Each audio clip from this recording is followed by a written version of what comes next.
So, welcome to the Lost Sheep Found podcast. I'm your host, Carrie, and this is Brandy, my co host. And today we're joined by Shavonne Thompson, the founder of Throttle and Thrive. It's a substance misuse facility that treats men that are either veterans or first responders.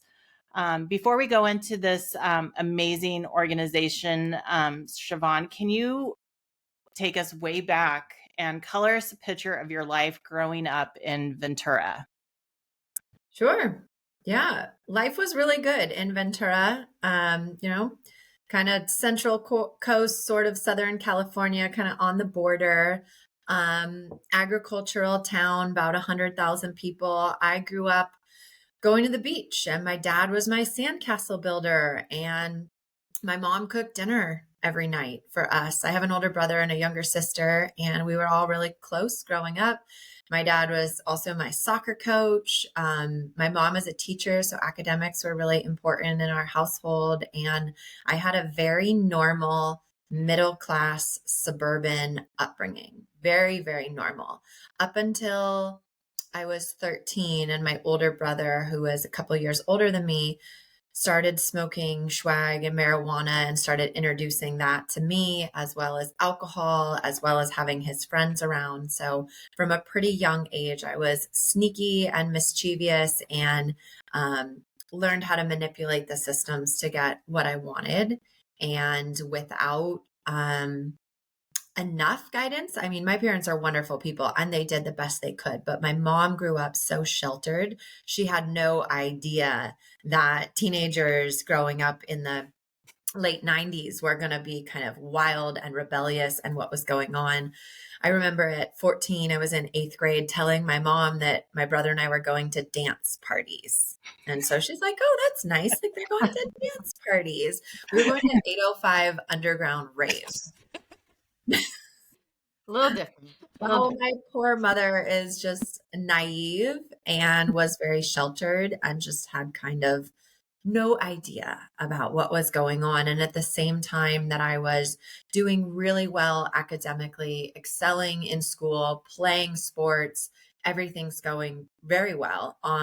The flip side of that was behind the scenes, there were just a lot of things that were starting to happen that are probably not what 13-year-olds should be doing. So it's a little introduction of kind of how I grew up. Was your family involved in the church during your childhood? Hmm. Yeah. I was baptized as a toddler along with my sister, who is younger than me, and my brother and my dad. We were all actually baptized by my uncle, who was a Lutheran minister, but we grew up going to a Presbyterian church. So my grandfather, my mom's dad, and his wife, my grandmother, they raised my mom and her siblings in the Presbyterian church. And so we grew up going to their church as kids. And I liked church. I thought it was fun. I enjoyed Sunday school. Um, I've always believed. I don't think that there was ever a moment in my life where I didn't believe. But I've just been wildly disobedient at different points in my life. And so growing up, we went to church pretty much every Sunday. I was involved in different youth group ministries and Bible studies and things like that growing up. And we would go to a church family camp. If you've ever heard of Forest Home out in San Oh, yeah. Bernardino. Yep, great place. So we would go to Forest Home every summer for a week. My grandparents, I think, paid for it, and my uncle and my cousins and extended family would go, and it was so much fun. We got to go play on the lake and ride horses and do arts and crafts, and I loved it. So faith was definitely a part of our family, but it wasn't something that my parents made like personal with us as kids. Like I don't remember my parents ever like praying with us or teaching us about the Bible. It was more like, okay, we're going to go to church and you go to Sunday school and we'll be here and then we'll go to brunch afterwards with the family. Or maybe praying before a meal, like when my grandparents were there. But there wasn't that like level of intimacy or shared faith. Yeah, it was more the church as a building kind of a Christianity. So after high school and everything, where you went to USC, Hmm. correct? Or was I there a did. different step Yeah. there? So I graduated top of my class in in Ventura and immediately went on to USC. So I studied civil engineering, both an undergrad and a master's degree. And I remember actually when I was 18 in high school, my brother was gone. And so I had limited my using to only on the weekends because academics were really important to me. And then when I was a senior in high school, I had joined a gym with my mom and I had met some personal trainers at the gym and we were working out a ton. And one of them actually had a conversation with me and I just basically stopped smoking weed after that and really haven't since. Minus a trip to Amsterdam. That's a different story. It's part of the plane ticket, I think. Yeah. But, oh, the past. During my senior year of high school, I did start to get more involved in my faith and investigating. And I actually went through one of the Alpha courses. If you've heard of Alpha, I have not heard of that. like for new believers, typically at a church, if someone is interested in exploring Christianity, there's a series where they'll typically have dinner or food and they show, I think they're Nikki Gumbel videos, and it's an introduction to Christianity and then a group discussion. So I took the Alpha course when I was 18. And then when I went to college, I think I reached out via email to one church and they never responded. And I never tried to go to any other church. Yeah. Until I was a junior in college, I was at a sorority event. My sorority was good friends with this one fraternity. I think it was like the Christian guys fraternity, or a lot of them were Christians, one or the other. And one of them, he and I had engineering classes together, and he invited me to a local church in LA called Mosaic, and it was meeting at a nightclub. And I had never heard of a church that would meet at a nightclub. I was like, well, that's interesting. Let me check this out. And it was Sunday evening, so I didn't have to get up early.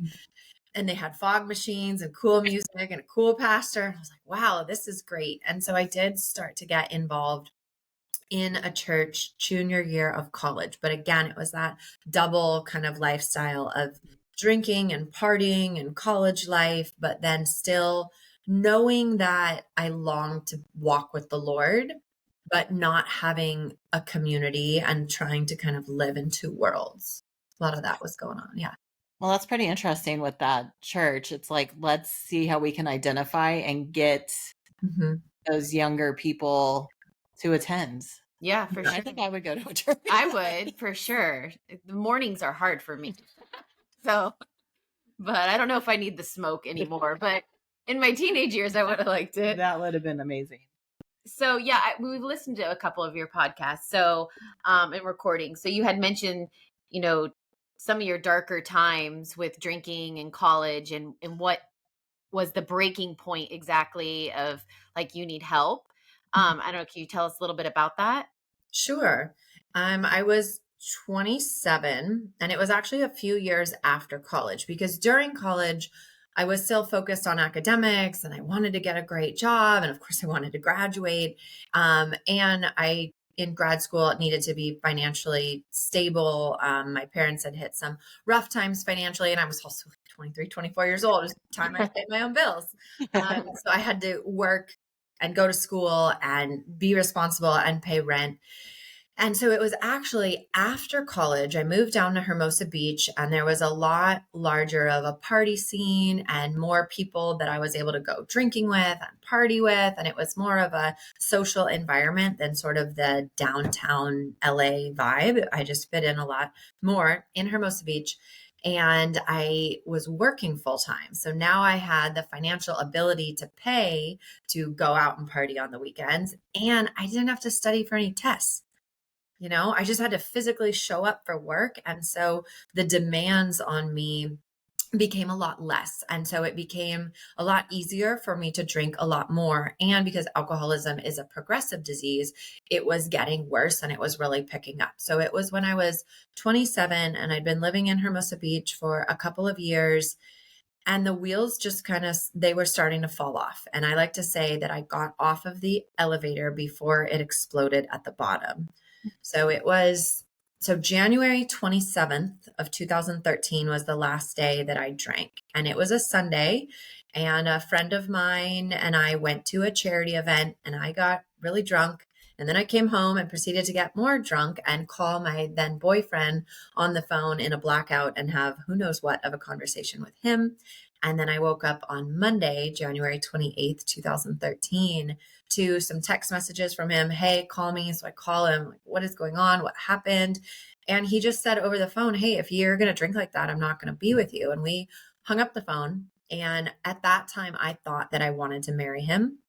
And I just got this epiphany from God of, Shavonne, you can either get help or you will lose everything that's important to you. It's going to include losing this relationship, but it's also going to include losing your job, losing your vehicle, losing your apartment, losing everything that I had worked really hard to achieve. And in that moment, that was the first time that I surrendered. I was like, I've got a problem. I can't do this and I need help. And so later that day, I did end up going to work. And then later that day at lunch, called that boyfriend and said, hey, I think I have a drinking problem. I had tried to stop drinking in the past a couple of times, which worked for very short amounts of time, but really never produced any meaningful results. I said, I've got a drinking problem. I don't know what to do. I think I need help. Well, he was an angel in disguise, clothing, and he was a little bit older than me and he had gotten sober really young. So he had a long time sober through Narcotics Anonymous. And he's the one that actually took me to my first AA meeting. And it was through the rooms of AA that I was able to get physically sober, emotionally sober, work the steps, connect with other women, continue on my journey with God, but this time from a place of obedience and surrender and actually living a life of integrity and having my life actually like be one. And from there, things have it's been an incredible journey. And yeah. So you're angel in disguise. That is amazing. Yeah, it was a godsend because I thought that the program of Alcoholics Anonymous was a joke. I mean, I had no idea what it was. My only, I guess, exposure to AA was like watching Fight Club. Like that was what I thought AA was like. And so that's not what it's like. And I had no idea. I also had no idea of what an alcoholic was, except for an alcoholic that's actually drinking. I had no concept of recovery, no concept of a life without drinking. I thought alcoholics were the homeless people behind the liquor store, by the dumpster drinking out of a brown bag. And then I started showing up to Alcoholics Anonymous in Manhattan Beach to women's meetings, and they were doctors and attorneys and well-kept housewives and other professionals. And they were intelligent and beautiful and sweet and wonderful. And I could identify with them. And so I kept showing up and I got a sponsor and I started working the steps and it radically changed my life. And I'm still sober today. That's amazing. Congratulations. Yeah, congratulations. I think it's amazing that, you going in for one time and like working the steps, like you put your heart in it and you got out what they talk about, where a lot of the cases it's multiple times because people fight the steps, I think maybe, and just that you took in and dug in and it worked. Yeah. Some people really have a hard time surrendering. And so relapse is a part of their story. Alcoholics are tough people. And so they can sustain a lot and they can go through really hard times and still keep drinking. But when they finally get to that place of surrender and they're waving the white flag and they're sick and tired of being sick and tired, and they finally surrender to the program, that's when the real healing journey can start to take place. Yeah. So where did your journey take you in your sobriety? You were in a construction career. Mm-hmm. How long did you stay in that career? I stayed with Hensel Phelps, the general contractor that I worked for, up until April 5th of 2023. So wow. It was actually 13 years and about a month that I worked for them.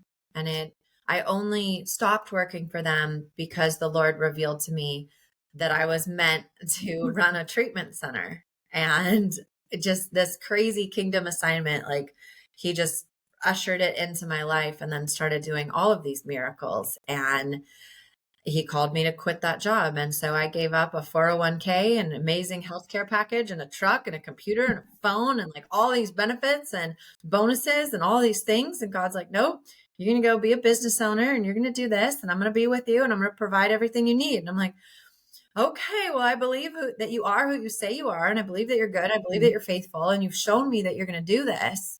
And so it's been this wild journey of faith, and he is faithful. I mean, did he start out? I know for me, and I had briefly shared my story with you, whereas like over the past year, it's like, you're going to do a podcast, you're going to start this podcast. And no, I'm not. And I mean, was his calling to you like, you're going to start a business, or was it straight up, this is what I have for you, you're going to start a treatment center? So in the pandemic, prior to the pandemic, I was going to a church in Santa Monica that I loved. It was a wonderful community, but they shut down pretty much completely during the pandemic. And I was very alone, and I didn't have anyone to be with. And I randomly was at like a birthday party or going away party or something for a random friend, and someone that I had known from actually that church that used to be on staff had shown up, and she and her husband were there. And turns out they had started like a little underground church, and they were meeting through the pandemic. So they were having dinner, and they were hugging each other, and they weren't wearing any masks, and they were still worshiping. And I was like, you're my kind of people. I want to hang out with you. They're like, well, it's kind of far away. It's down in Palos Verdes. I'm like, I don't care. I will go anywhere. I just need people to hug me and eat dinner with me. Like, please, can I come to your church? So I joined that church in August of 2020. And so I joined this little underground church in the pandemic, and approximately a year later, it was September 1st of 2021, our local pastor invited me to go out to dinner with one of our overseeing pastors who was visiting from out of town. And we were just getting to know him. He was like a friend of one of the other overseeing pastors, and we were just starting kind of to work together. And I was like, Pastor Stephen, I'm busy. Like, I don't have time to go to dinner. He's like, no, really, I really think you need to meet with him. I'm like, okay, fine. So we went to dinner after work on a random Wednesday, and I had no expectations. I just thought it was like a social dinner. And I show up, and Jacob is very, very prophetic. I actually believe that he's office of prophet. And so we're having dinner, and he starts to just tell me what he thinks God is saying. He's like, I think God is saying that you should be interested in starting your own business. I'm like, what are you talking about? I have this great corporate job that I went to school for, that it's everything that I ever wanted. Like, this is what I'm meant to do. Why would I be interested in starting my own business? And we said, well, you're going to have a lot of employees, and it might involve something from your past. And I think that you should pray about it for the next 4 months, and you should read Daniel, Joseph, Proverbs. And then God's going to start to move, and you should continue to pray about it. I'm like, okay, well, I can pray for 4 months. What's the worst that could happen? Right. And so we talked about a whole lot of other things. And then I'm driving away from that dinner in my big yellow construction truck. And I started to pray. I'm like, okay, God, like, what are you doing here? And that's when I just had this open vision of, like, in my mind's eye, seeing this vision of a treatment center that would be rooted in the 12 steps of Alcoholics Anonymous, because a lot of treatment centers are not rooted in true recovery. They're doing other things that I personally don't think work very well. And it would be rooted in wellness. So not rooted in pharmaceuticals. It would involve exercise, healthy eating, and getting quality sleep. And then it would also be rooted in Christianity, and there would be a strong invitation to faith.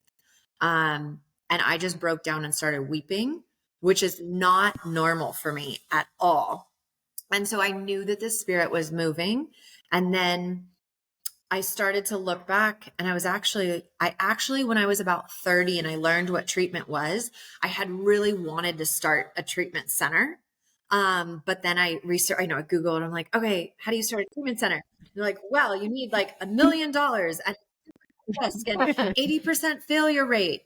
I'm like, yeah, no thanks. And I shut the door on it, because at that time when I was 30, I wanted to get married and have a social life and like have kids. And I knew that if I started a business, it would consume everything that I had. And I did not have $1 million, and I didn't want to take that kind of a risk. And I completely shut the door on it. And then God reawakened that desire. And that was the vision that I had. And it was like, no, I do want you to start a treatment center, and I am going to be with you.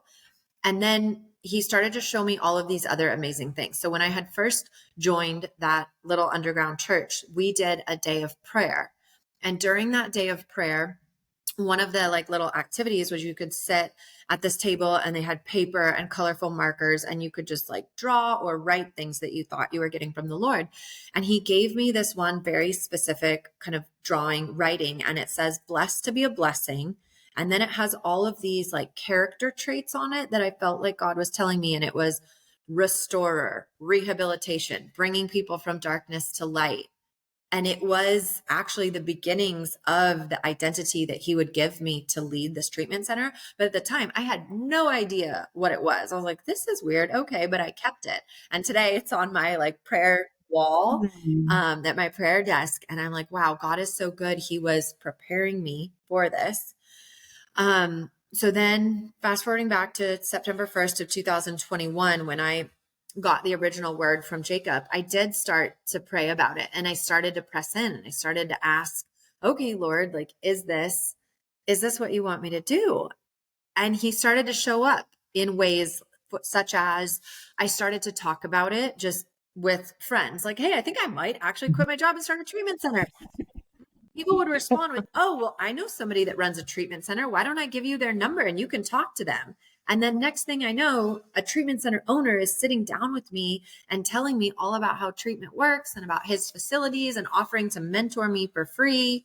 And so thing after thing after thing just kept lining up.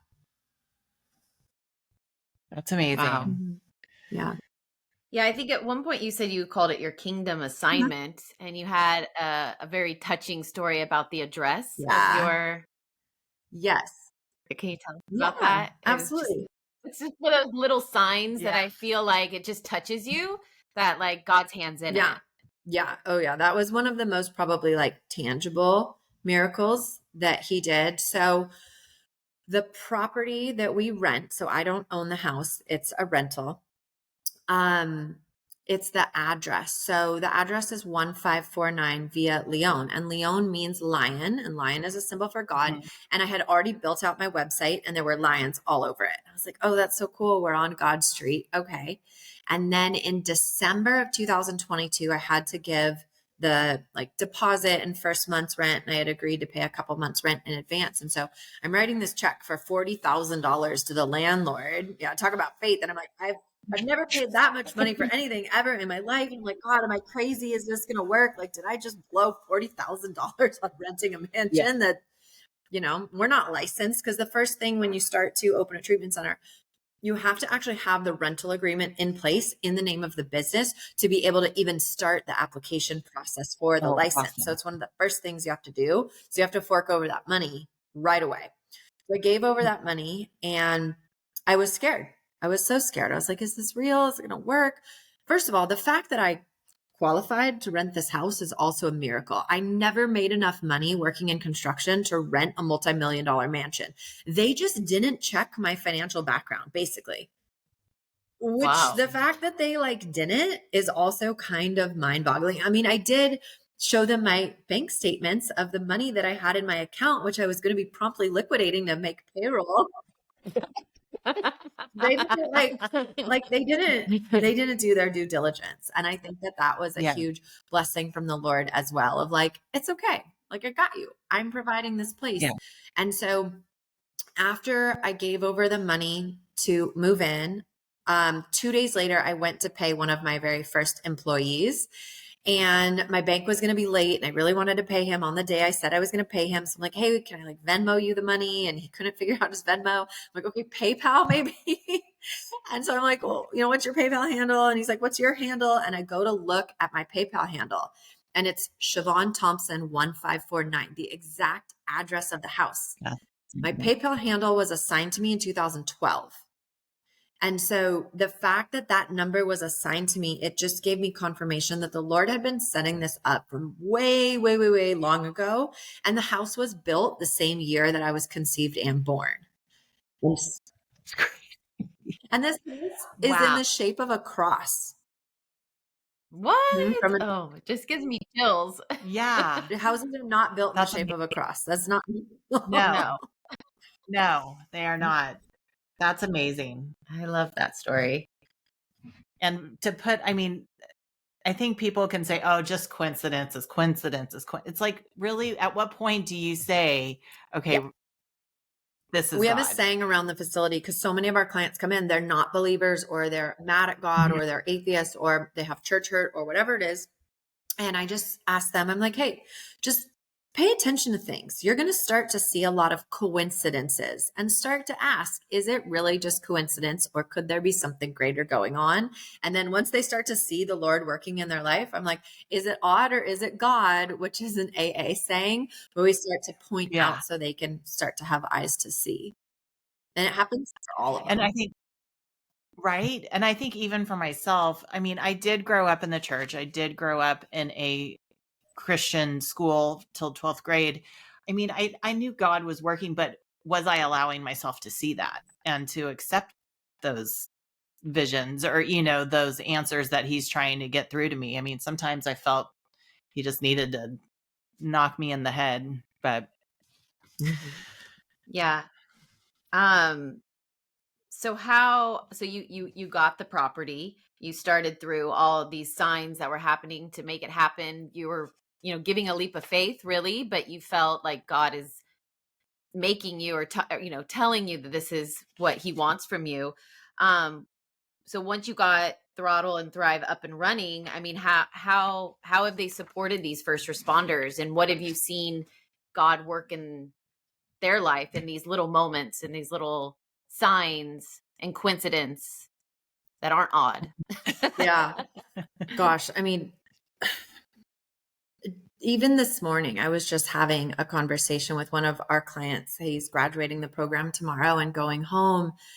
And he's like, Shavonne, you've saved my life. And I don't think you will ever understand what it means that you saved my life and the life of my boys and my family, and how far this has impacted me. Because when he came in, it was basically, he was about to die. He was either going to drink himself to death, or, he was going to carry out a plan of suicide, which is actually how most of our first responders come in. Some of them even have failed suicide attempts in the past, and they come in absolutely broken. And it's heartbreaking to see them come in, but we're excited because they all get better. And so early on, we started to see the Lord move. We had one client in particular that when he got here, he had been out on IOD for 6, 7, 8 months, something. But because they're not allowed to work when they're IOD, he was just staying at home, smoking weed, drinking, and his mental health was just like declining. And when he got here, he could hardly sit through a meal. He would like scarf down food, and then he would just pace around the table. But we're like, all right, we're here with you. We got you. He had also grown up in a version of Christianity, and he was very averse to Christianity. He was like, I don't want anything to do with religion. I don't like God. I've spent the past 13 years running away from God. And we're like, okay, cool. He's like, I'm atheist. I'm like, we'll see about that.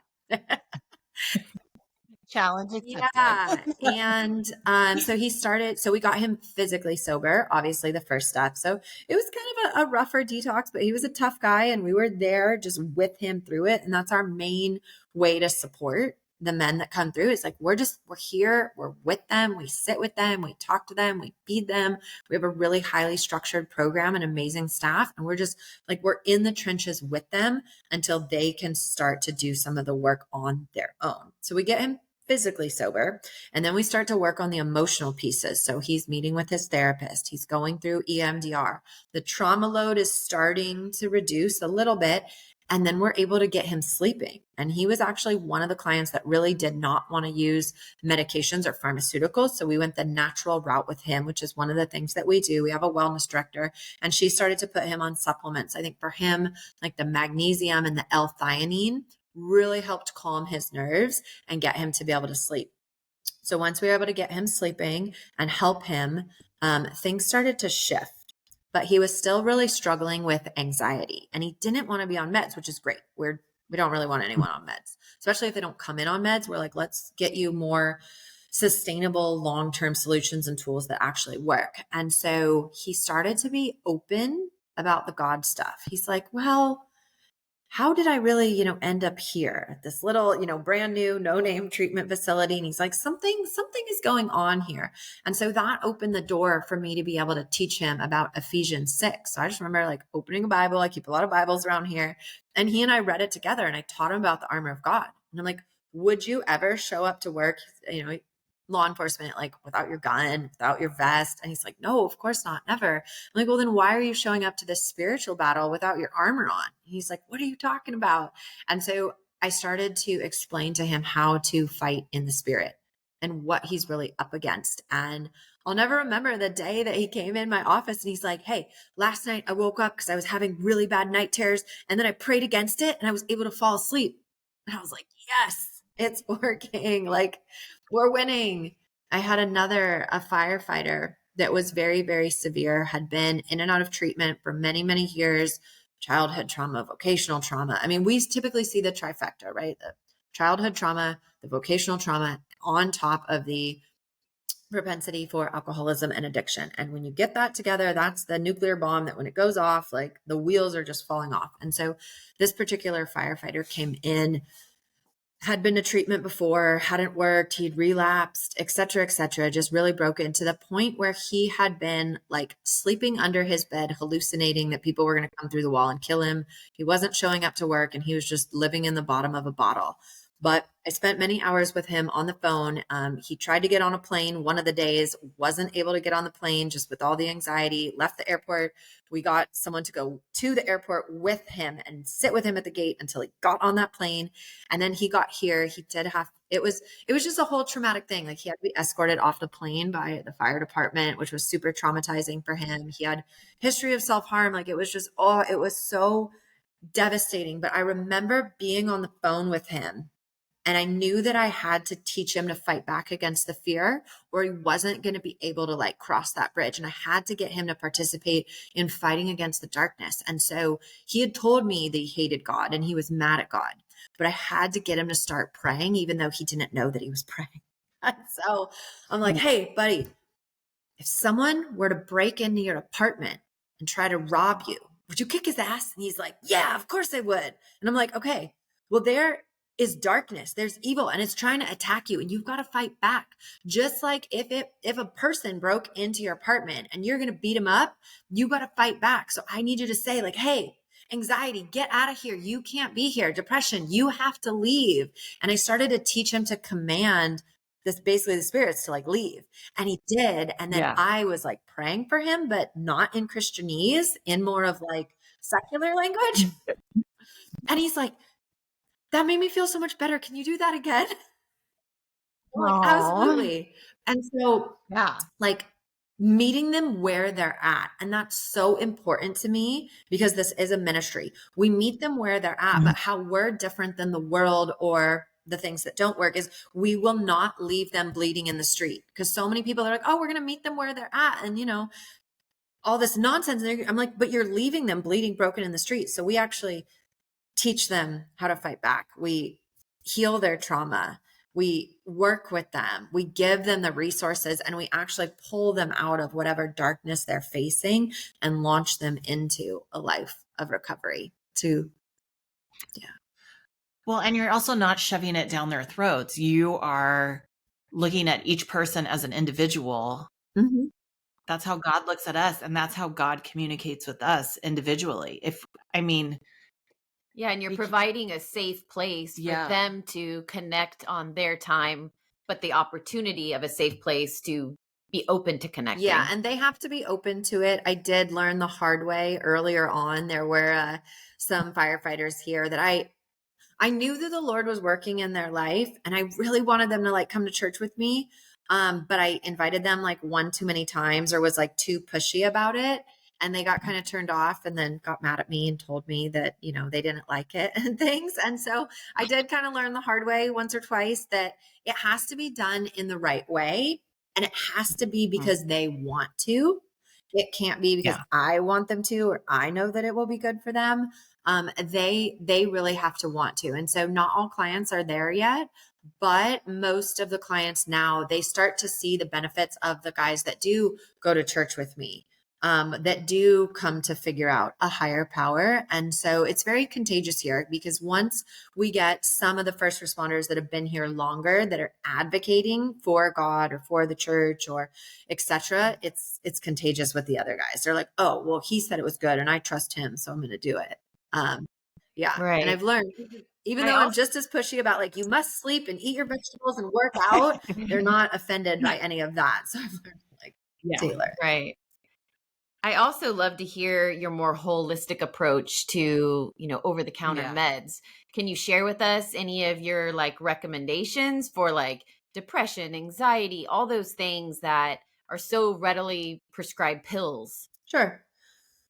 On a foundational level, well, there's so many things. First of all, the pharmaceuticals long term are going to cause, I think, in general, and I'm not a medical doctor, these are all my opinion, but I think long Yeah, term of course. pharmaceutical use typically is going to have a lot of side effects and it's not talked about enough. So I have personal friends, like a guy at my church he's almost 70 and he was on pharmaceuticals for anxiety and depression for a long time. And he now has neuropathy in his feet and in his legs and lives in horrible pain as a result. Also the impact to the kidney and the livers, like long-term pharmaceutical use isn't good in general for things like anxiety and depression. Also with an SSRI, so a serotonin, the selective serotonin reuptake inhibitor, that's going to actually change the way that the brain functions. And if you ever try to get off it, like good luck, because your brain is not going to function the way it's supposed to make you feel good. So the horrors of that, and getting off of a benzo can actually cause seizures. Blah blah blah. But the main thing with the pharmaceuticals is, my favorite analogy is, if the check engine light on your car goes on, do you just take the light bulb out? Like, no. So if someone has anxiety, why are we medicating the symptoms? Let's figure out why they have anxiety. So we had a firefighter come in with pretty bad anxiety and trouble sleeping and different things, which almost all of our clients come in with a lot of trouble sleeping, but they all leave sleeping really well without the meds. So the issue was he had, family problems, the wife and the kids and blah, blah, blah. There were issues there. So we had to work through that as if it were trauma, and with the therapy and him coming to terms. So that was resolved. And then he had a lot of financial problems. He had debt and he wasn't willing to look at the debt. And so we actually sat down, and I teach on personal finance here. So I actually had him get on a computer, log into the accounts, figure out how much debt he had, what the interest rates were, and what the plan was to get out of debt. So debt strategy is something that I teach on, and there's a very specific way that we do it. So once he learned that he could get out of debt and that the payments were, affordable, and that he could be debt free, and it was like 21 months, he's like, oh, that's amazing. I thought I was going to be in debt for 10 more years or whatever. So once we started to deal with all of the things that were causing him the anxiety started coming down. So, I mean, why are we just going to put someone on meds and like let their problems continue? We have to treat it at the root cause. Now, granted, I do believe in like supplementations that can help along the way. So there's, I mentioned like the L-theanine and GABA and tryptophan and like other things in the evening, as well as diet. Like eating bananas in the evening, because they are rich in magnesium and they actually have tryptophan and other things. Like eating bananas in the evening can actually help with sleep, or like having more carbs in the evening can actually help with sleep. And How dare you say carbs? No. how many cookies I eat. So it's okay. Just one before bed. It's supposed to be this way. Yes. Yeah. And so I don't know all of the strategies. Our wellness director is the one who's really like the expert in everything. But when it comes to depression, like sometimes it's a deficiency in different vitamins and minerals. I think B12, like I take B12 every morning and I love it. I also take fish oil and things like that. So it is tailored to the individual. But once we optimize someone's health and get them sleeping and eating and exercising and bring down their trauma load, and then start to resolve the reasons why they're having depression or anxiety, and we clear up all that, then we can see if there is truly a need for medication. And usually the answer is that there's not.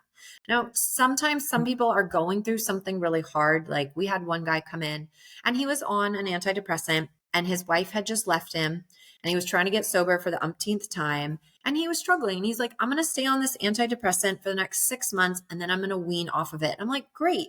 That is a great plan, because you are going through it. You need some help and you have a plan to get off of it. What we see is that people get on medications and there's never a plan to get off.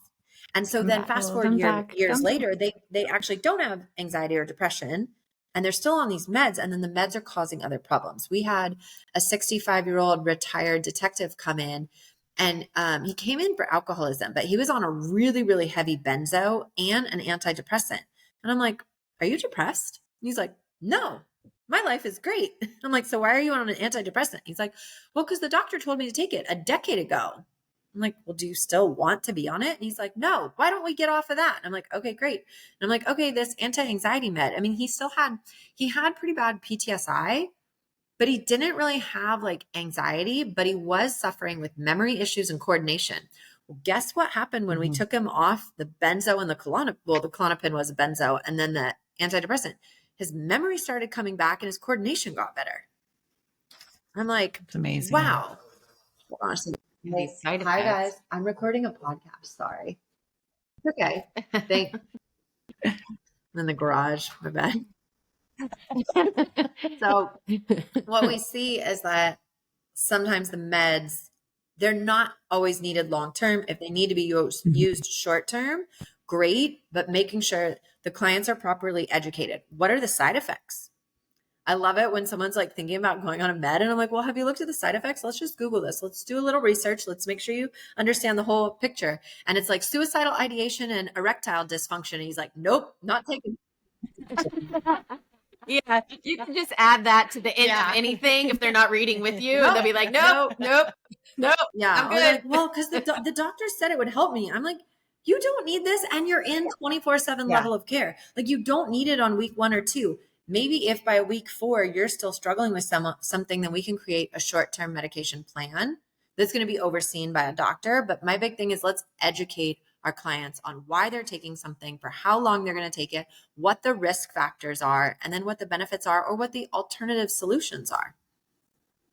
Yeah. Unfortunately, my neighbor across the street, he was an alcoholic and went to the doctor and gave him medication and he ended up killing himself. And the number one side effect of that medication was suicide. Yeah, which is horrible. You know, horrible. It's horrible. Like the wife saw that after and there was no follow up from the doctor or anything. And like she said, the pharmacist called to see how he was doing like a week after it was prescribed. And she's like, well, he's dead, you know, and it's just so sad that you can't. Doctors are so quick. Well, they don't have a solution. As a medical provider, the Western medicine has really gone in the direction of pharmaceuticals. And if there's not a magical pill, then the doctors are like, well, I don't know what to do. So I have to give you a magic pill. And there is no magic pill for alcoholism. There is not. And I'm pretty actively against medically assisted treatment, meaning when someone is on their own doing things like Suboxone, methadone, Vivitrol, naltrexone, all of the magical pharmaceuticals that are going to keep you from relapsing, they don't work. And actually naltrexone, I believe it's naltrexone. Sometimes I get them mixed up, but it's basically a pill that you take every day so that if you were to drink, you're not going to get drunk. Well, one, if you want to get drunk, you just stop taking it. Like, hello. Yeah. The other thing is if you were taking it, like you took your pill in the morning and then you end up drinking later that day, people learn that you just have to drink more to get drunk, and they actually end up dying of alcohol poisoning because they drank too much to get the effect. So it actually, it doesn't work. It doesn't work. And the Suboxone nonsense and methadone, like, no, it doesn't work. It's just keeping people on a low high. Like, that's not so pretty. Yeah. I love this. I value your long-term, strategies versus the quick fix. And especially with these first responders and the trauma. And I can tell you, I mean, as being a firefighter wife, I'm going to cry. Oh no. My husband having to deal with people that have committed suicide or drink themselves to death. Yeah. And I know my husband is really big into pushing peer support and mental health in their fire department. But I see there's a huge need issue because the first responders, they are sensitive guys. They are, and they really, really care about people. They go into the profession because they want to protect and serve. And they really genuinely care about other people. They didn't sign up to be traumatized and end up with PTSI. That wasn't part of the deal, but unfortunately, that's one of the results. And so we're here to be a safe place where they can be loved and seen and we can provide really great care. And we want to be able to reach more of our heroes because there's too many of them that are suffering in silence, and they don't know that they're not going to get fired. They're not going to lose their job. All of our law enforcement have gone back to work. Usually there's not even a fit for duty. The medical records are not requested. So the department doesn't know anything about what happens here. They just want their officer, deputy, firefighter to get well and to come back to work. And so that's our job and our honor and joy, to be able to love them, to care for them, to give them the tools and to help on their journey of restoration. And so we want to be able to reach more of them before it's too late, because they don't need to suffer.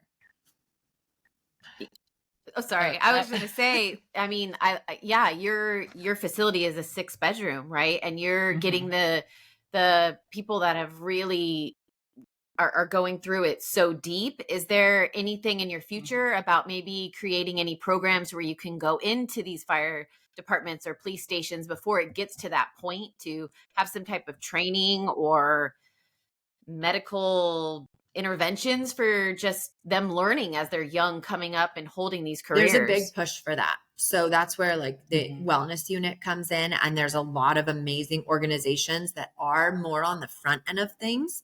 I think it's first responder resiliency. So they actually they go into the different departments and they teach on mental health. They teach on the signs to look for of burnout or a decline in mental health. And they're providing tools and resources to first responders to keep them strong, more on the emotional side and the mental health side of things before it's too late. There's also a lot of great retreats and weekend things, and other agencies and nonprofits that are providing those services. And I highly recommend that as well, because prevention is really the best thing. Well, I even know, just again, from the significant other side, I even did a class called SOS, Significant Other Survival, just to get into the head of our spouse, having them come off a 24-hour shift. We don't know what they experience. And here they come walking into the house, and it's a normal day for us. And it's like, oh, go do this, go do this, go do this. And they're still trying to decompress, so really having empathy for them and giving them their time to get back into that position. And that class helped me as a wife. Yeah. And Andrew was just talking about that last night. He's like, I'm trying to get that going again, because there are new spouses and it's a high divorce rate too. It does, I think, take a certain person, to be a spouse to a first responder. It's not easy, but I mean, I definitely think times are changing, and they are looking. Mental health is so big. I think as more of the old traditional officer or the first responders are retiring, things are changing. We're seeing a huge shift. I mean, it used to be, especially with law enforcement, if you had a drinking problem, you were getting terminated automatically. And that culture still, or that fear kind of still exists, where so many officers are just deathly afraid of losing their job, losing their gun, losing their badge if they say that they have a problem. So what's actually, I think what's normal for us is the sergeants go over to their house and they kidnap them and they bring them to us. They're like, you need help and you're going to treatment.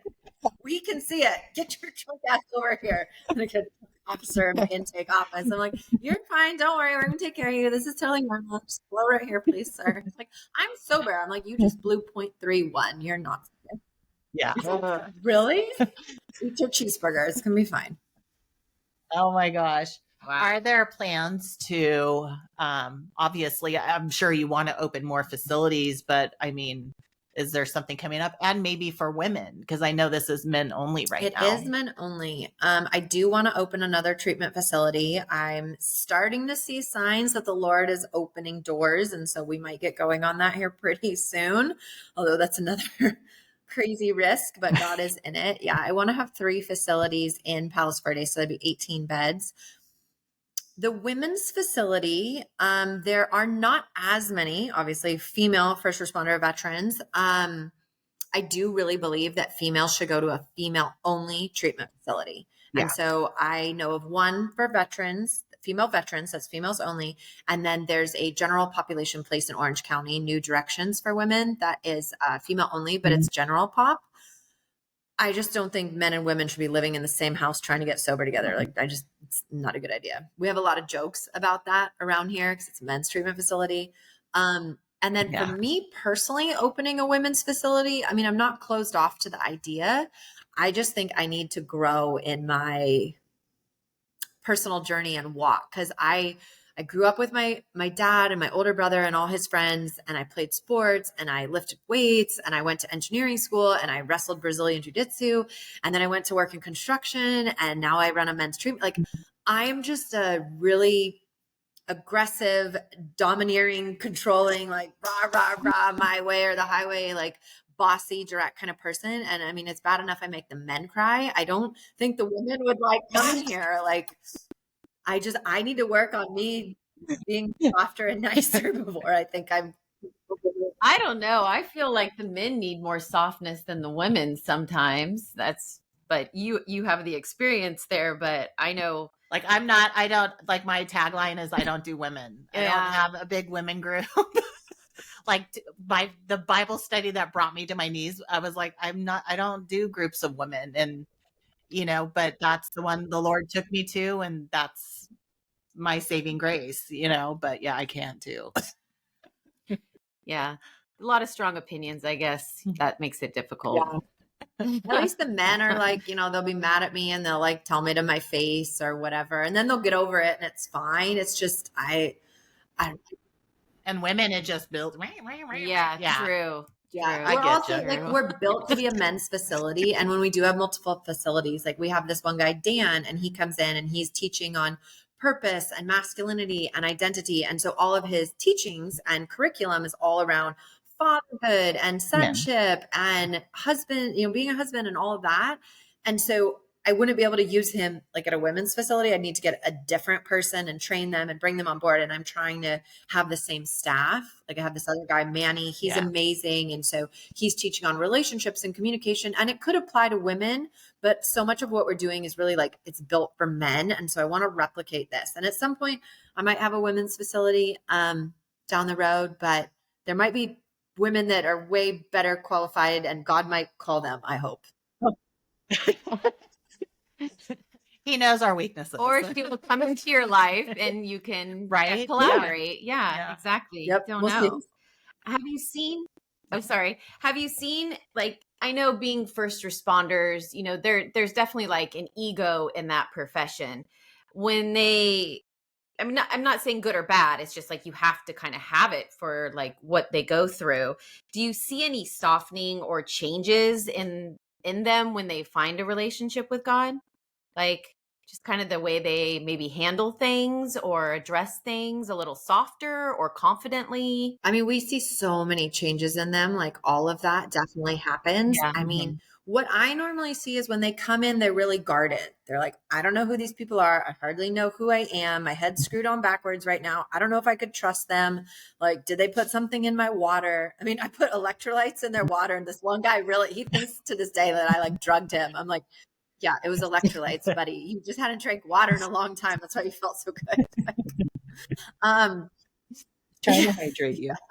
So we see them start to trust us. And then as they get physically sober and emotionally sober, they start to open up, and then they start to help the newer guys, and they start to step into like the responsibility and owning their stuff and repairing their relationships and admitting where they were wrong. And I mean, every part of them just comes alive. And for the ones that do come to know the Lord, there is like more joy and life and gratitude. And they just come to terms with things. And the ones that come to know the Lord tend to stay sober.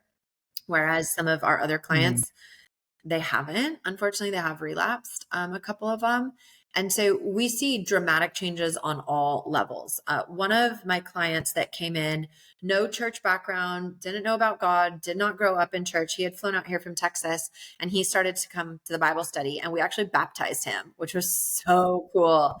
And he's like, Shavonne, I didn't know that I was spiritually starving, and now my soul is getting fed. And like, he just celebrated 9 months sober, and he sends us like pictures and updates. He's climbing mountains and, surfing in Costa Rica. And like, it's so great to just see him like living an amazing life. So we see radical transformation in general for the clients that are willing to surrender, to open themselves up, to go through the program, to start to work the steps. Awesome. You have anything? No. Well, so if we do have listeners that may be interested for themselves or a family members, what can they do to reach out? They can call me. My cell phone number is our admissions line. So 805-701-1309. They can look us up on the internet, throttleandthrive.com. And I have lots of different content and things, and our phone number. They can email me, info@throttleandthrive.com. We have a Google page so they can read other reviews, or even our website. We've got testimonials, but basically it's reach out. Call me, email me, text me, whatever. Contact me somehow and let me know how I can help. And, maybe our facility is the right place and maybe it's not. There's a lot of amazing people doing a lot of work. For example, sometimes people really just need mental health care and they need to go to a mental health primary facility. There's a really great one up in Utah called Deer Hollow that's highly recommended for first responders. So, sometimes other programs, or like for women, other programs might be a better fit, but for the clients where we think the right fit is here and, us having a bed available, we would love to be of service. And so we can get someone in usually same day within like an hour or less, or whatever, how long it takes them to get here. But we're here to help and point people in the right direction as needed. One other question. Do you have an anchor verse for yourself? Romans 8, I believe it's 28. For I am convinced that nothing can separate us from the love of God, neither height nor depths, or I don't have it fully memorized, but it's basically Paul saying like nothing can separate us from God. And so that's one of them. I don't have a ton of like, yes, this and this, and I don't have any tattoos, but yeah. And what is your definition of God? Do you have one? Do I have a concise one? No. I mean, essentially, like, God is the creator and he's the source of love, and he created us to have relationship with him, and he's good and he's faithful. And he is what keeps everything together. Like, he is the life force in everything. And he's the reason that we're here. And I think our purpose is to know him. Love it. I love it. Love it. And to keep our theme, we're the lost sheep found, and they call you the sheepdog. How did that come about? I've been going to different gang conferences with the various police departments. Yeah, that's what I do now.